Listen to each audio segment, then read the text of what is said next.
Gunsmoke, brought to you by Chesterfield. Chesterfield packs more pleasure because it's more perfectly packed, thanks to Accuray.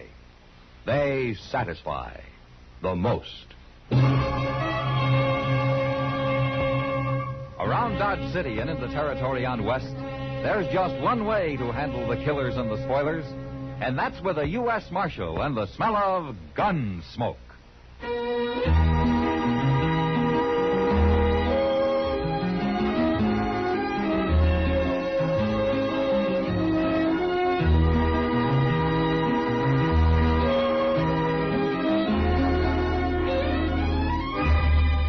Gunsmoke, starring William Conrad. The transcribed story of the violence that moved west with young America. And the story of a man who moved with it. I'm that man, Matt Dillon, United States Marshal. The first man they look for and the last they want to meet. It's a chancy job, and it makes a man watchful and a little lonely.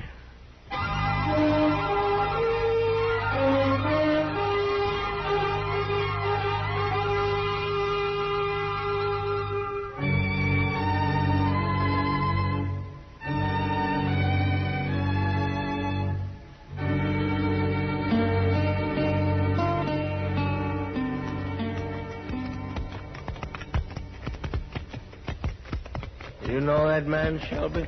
No. Looks like some kind of tenderfoot to me. Who else is camping a grove of trees, got no water? You have a little talk with him.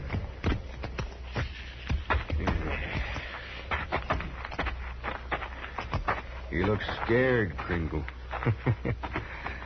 Seen men look scared before. Hello, mister. Oh? Camped you all alone? Yeah, scouting around for some homestead land. Good-looking horse you got over there. He seems to be a good horse. He's awful young. I think I'll take a look at him. Sure. What you men doing out here? Oh, we just ride around. We scout for things, too. Land? We ain't the kind that settle down to hard work like that. I had a little orchard back in Ohio. Raised apples. Yeah. Yeah, apples is fine. Wished I had one now. Hey, Kringle. Yeah? That there horse ain't got no brand on him. No brand. It washed off crossing the river. You talking about washed off? It did. I ain't lying. Well, it don't matter none. Go get your rope, Shelby. I'll get it. What's he need a rope for? Well, now, don't you worry about that, mister. We'll take care of everything. What are you going to do? I told you not to worry. Now, look, I ain't done nothing. Of course you ain't. We're just going to save you from all that hard work you was planning on. No. All right, I got it, Shelby. Hurry up. Let me go. Let me go, will you?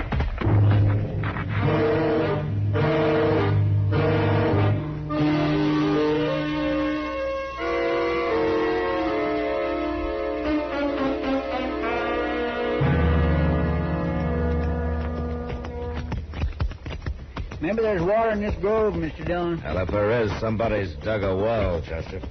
Oh, you been here before? I've passed by. Now, sir, I'm going to start toting me a water bag. That's the easy way, Chester. I bet it is. Yeah, somebody's had a campfire here recently. Yesterday sometime, I'd say. Yeah. That big rain last night washed out all the prints. It sure did. Doggone it, there's got to be a spring here somewhere. I'm going to take a look. You're wasting your time, Chester. I don't mind. I never saw a man who needed the comforts of home more than he does.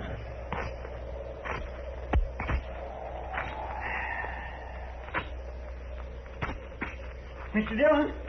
Mr. Dillon, come here, quick! Huh? Look. Yeah. Lynched. Scared me half to death. I seen him hanging there. It isn't a very pretty sight. If there ain't no horse around, where's his horse? He probably stole it. And then they caught up with him and took it back. Who do you suppose done it? I don't know. I don't know how we're ever going to find out. Now, come on. Let's cut him down. And get him into the ground.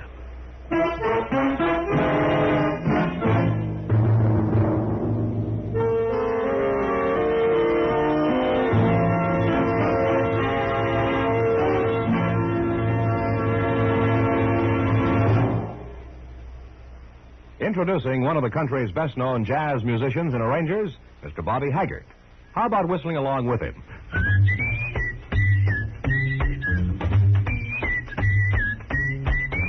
Packs more pleasure. Packs more pleasure. Chesterfield packs more pleasure because Chesterfield's more perfectly packed. It stands to reason a cigarette made better and packed better smokes better, tastes better. And Chesterfield is more perfectly packed by Accuray. This electronic miracle removes human error in cigarette manufacture. So Accuray Chesterfield is firm and pleasing to the lips, mild yet deeply satisfying. Yes, Chesterfield gives you something no other cigarette can give you. Chesterfield packs more pleasure because Chesterfield's more perfectly packed. To the touch, to the taste, Chesterfield packs more pleasure because it's more perfectly packed. By Chesterfield, mild, yet they satisfy the most.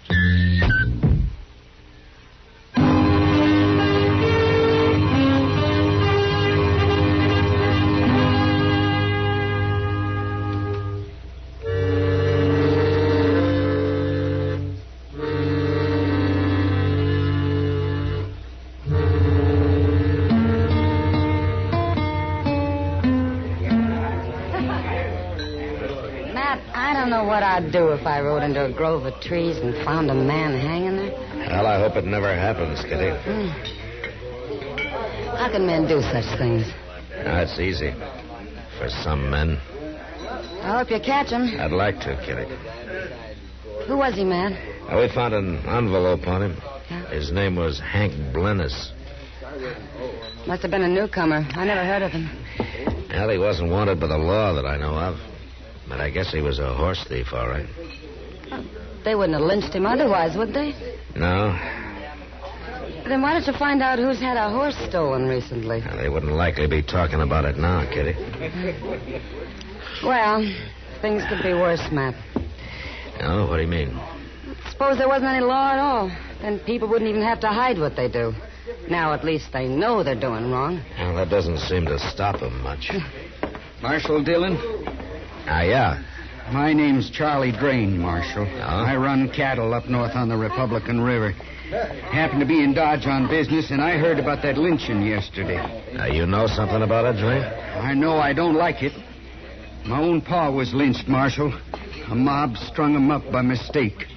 I was just a boy, but I seen him do it, and it's laid in my mind ever since. Yeah, I can understand that. But, what about this lynching? It's a big thing with me, Marshal. I can't endure seeing no lynchers get off free. Well, I don't like it myself, Drain. Then you do something about it, or I will. Now, Matt.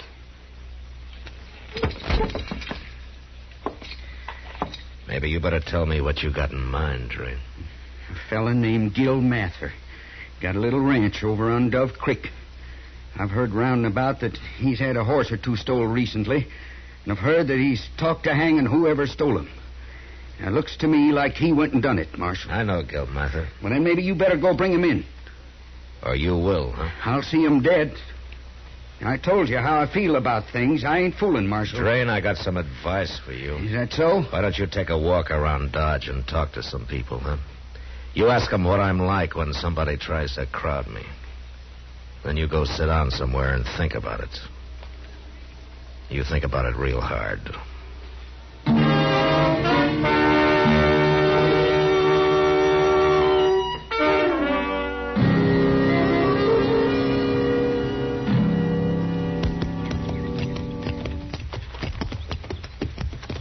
I didn't know Gil Mather was married, Mr. Dillon. He isn't, Chester. Well, then who's that boy in the corral yonder feeding his horses? That's Billy Driscoll. He works for Mather off and on.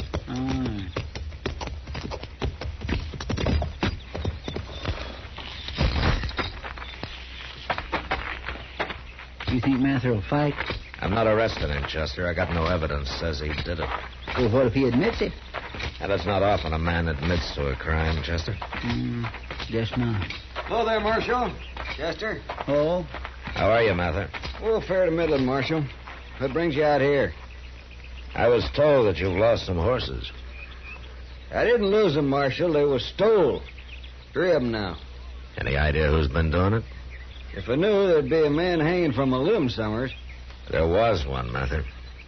Right? About 20 miles north of here, a man called Hank Blunnis. Was he a horse thief? Probably. Who hung him? Some people think maybe you did. No. No, it wasn't me. But horse thieves has got to be hung, Marshal. Mather Blunnis was lynched Thursday. Where were you then? You questioning my word, Marshal? Where were you? Marshal, you got any evidence, you come arrest me. Meantime, I got work to do. Contrary, ain't he, Mr. Dillon? Yeah. It sure looks to me like he's hiding something. Well, I can't arrest him for that. Come on, let's get back to town.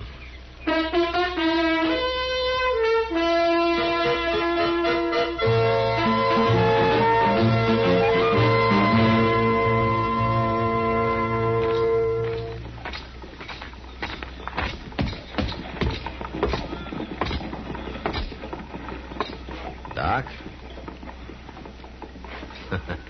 Hey, Doc. Doc, you asleep? Huh? Who said that? Oh, it's you, man. You sure don't do much to dress this town up, Doc. Oh, what man's got a better right to sit out here and rest his eyes for a few minutes? No? I was up the entire night nursing old Mrs. Jackstone through a fever. Well, maybe we ought to tie a sign on you explaining that, Doc. Folks might not understand otherwise. Oh, folks can go hang.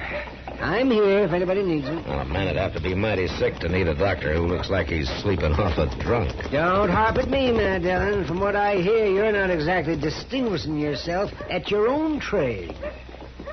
Well, you got me there, Doc. Yeah, you bet your life. And since you admit it, then I won't say any more to you. Well, good.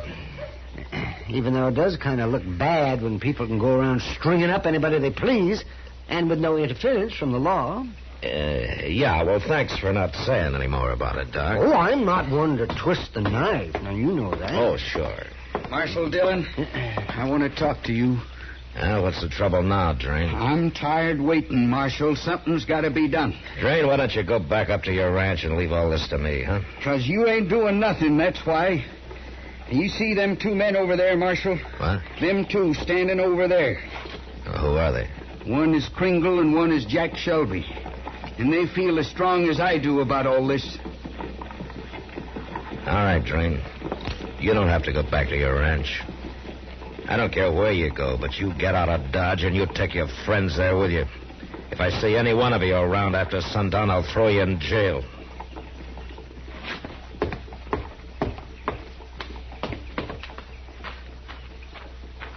I take it back, joking you, Matt.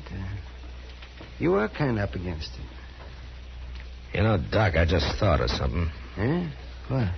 That fella Blunnis was obviously a dude. He wasn't even wearing the right kind of clothes for a man who'd been out here very long. Maybe he wasn't a horse thief at all. Then why would anybody lynch him? Well, I'm going over to the stable, Doc. Maybe Moss Grimmick can help me.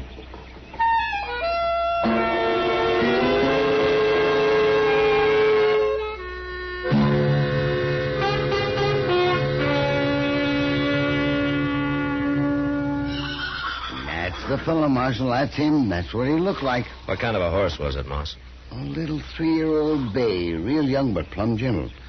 Had 4 white stockings, Marshal. Yeah, that gives me something to go on. There's another thing, too. That horse wasn't branded. What? Well, I raised him myself, and I just never got around to putting it here. I was told that you've lost some horses. I didn't lose them, Marshal. They were stolen. Chemical powder. You wet it and then kind of paint your brain down with it and suppose to take the hair off. But it don't work. I tried it on another animal. It just washed right off. Then whoever's got that little bay of yours could put his own brand on him, huh? I'm a real fool, Marshal, believing you can brand a horse rubbing a little chemical powder on him. Well, we all get taken sometimes, Moss. I stopped Gil Mather from getting took, though. Oh, you did? Yeah. He come in here the other day, asked me about it. I told him. What day was that, Moss? Thursday. Him and the boy, Billy Driscoll, they come to town every Thursday, Marshal. Come in early, spend the whole day. Why? Something wrong? Hank Blennis was lynched Thursday. Well, you wasn't thinking Gil Mather done it, was you? Charlie Drain was, and he still is. I better go find him, Moss.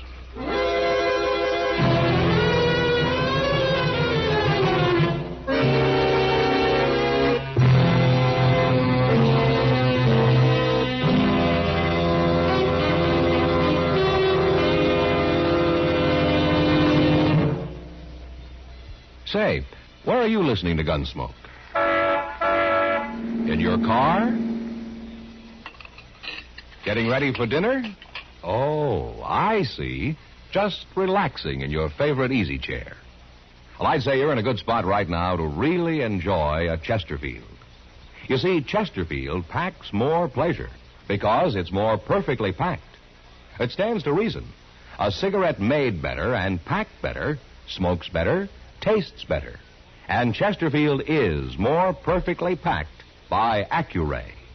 This electronic miracle removes human error in cigarette manufacture. So Accuray Chesterfield is firm and pleasing to the lips, mild, yet deeply satisfying. Yes, Chesterfield gives you something no other cigarette can give you.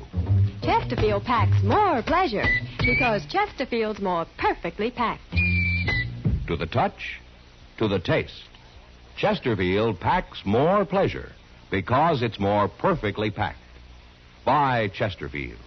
Mild, yet they satisfy the most.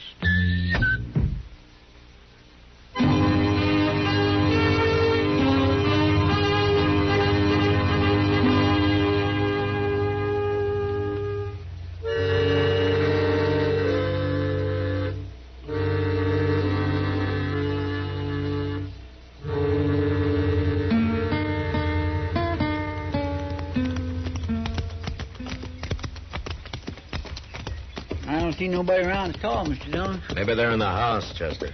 Want for me to go see? We'll tie up here by the barn first. All right, sir.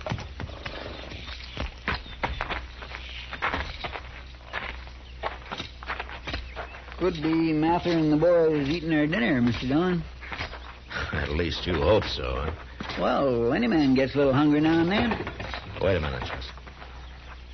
Why, there's Charlie Drain. Yeah. They was in the barn. Them other two fellows, they must be Kringle and Shelby you told me about. Yeah, that's them. What are you doing out here, Marshal? I'm looking for Gil Mather, Drain. He ain't around. Chester, Yes, sir. see if he's in the barn. I said he ain't around, didn't I? Go ahead, Chester. Yes, sir. And don't any one of you try to stop him. Now, which one of you is Kringle and which is Shelby? I'm Kringle, he's Shelby. Why? And it's my job to know who people are, that's all. Well, now you know. Yeah, now I know. If you ask me, it's your job to punish criminals, Marshal. You're right, Drain. Well, you ain't been doing very good at it. I'm kind of slow sometimes. You're too slow. Mr. Dillon. Mr. Dillon. They're in there. Gil Mather and the boy, both of them. Don't stand in front of me, Chester. They're dead. These fellows went and hung them, both of them. Keep your hand away from that gun, Kringle. But you can't blame me. Me nor Shelby. It was Drain's idea. He paid us to come along with him, is all. Billy was just a kid. Why'd they have to hang him for? So he was a kid. He was keeping mighty bad company, now wasn't he? Drain, both the boy and Gil Mather were in Dodge the day Hank Blennis was lynched. Are you sure of that? There are witnesses. I don't want no more part of this. Come on, Shelby. Hold it, Kringle. Well, you ain't stopping me, Marshal. Is that your bay horse over there? With the 4 white stockings? What about it? It's pretty smart of you to lynch a man rather than shoot him when you go to steal his horse. What are you saying, Marshal? They hung Blennis, Drain. I guess they figured helping you with Mather and the boy would put everybody off their track. So they lynched him. They done it. Why, you dirty dogs!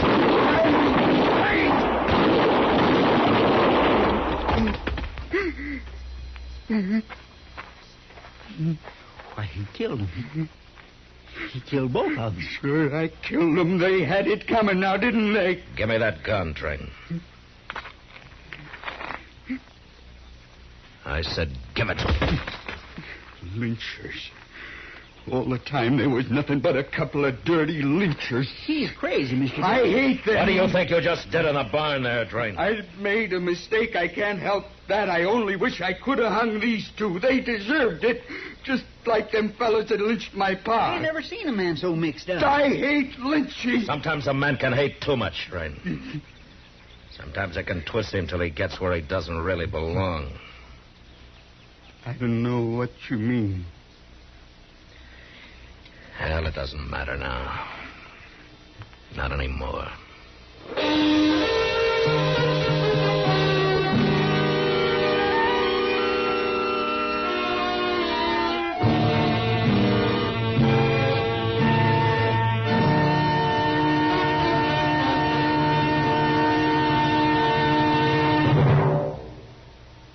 In a moment, our star, William Conrad. When you shop for those last-minute vacation items, don't forget to pick up a couple of cartons of Chesterfields. You'll find it mighty convenient to have a carton or two along in your suitcase. Or, if you're driving, right in the glove compartment. Chesterfield packs more pleasure, more vacation pleasure, because it's more perfectly packed. So buy Chesterfields. Buy them by the carton. Mild, yet they satisfy the most. You know, on the frontier, bullets cost 8 cents apiece, so they were seldom wasted. But next week, it's a stray bullet that kills a man. And that was the West. Good night. Gunsmoke, produced and directed by Norman MacDonnell, stars William Conrad as Matt Dillon, U.S. Marshal. Our story was specially written for Gunsmoke by John Meston, with music composed and conducted by Rex Corey. Sound patterns by Tom Hanley and Bill James. Featured in the cast were Vic Perrin, Harry Bartell, Lawrence Dobkin, John Daner, Jack Moyles, and James Nusser.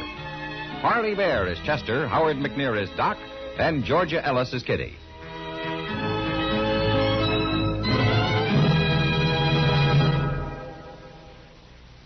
Live modern.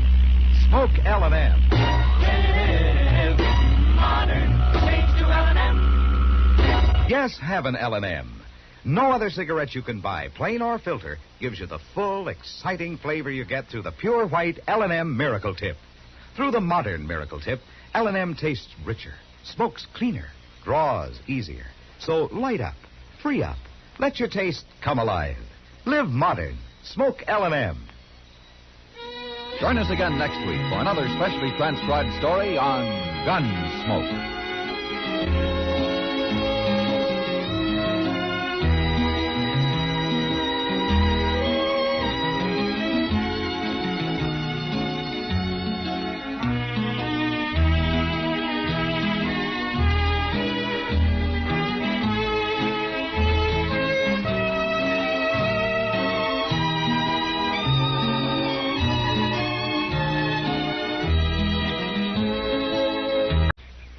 You ain't stopping me, Marshal. Is that your bay horse over there?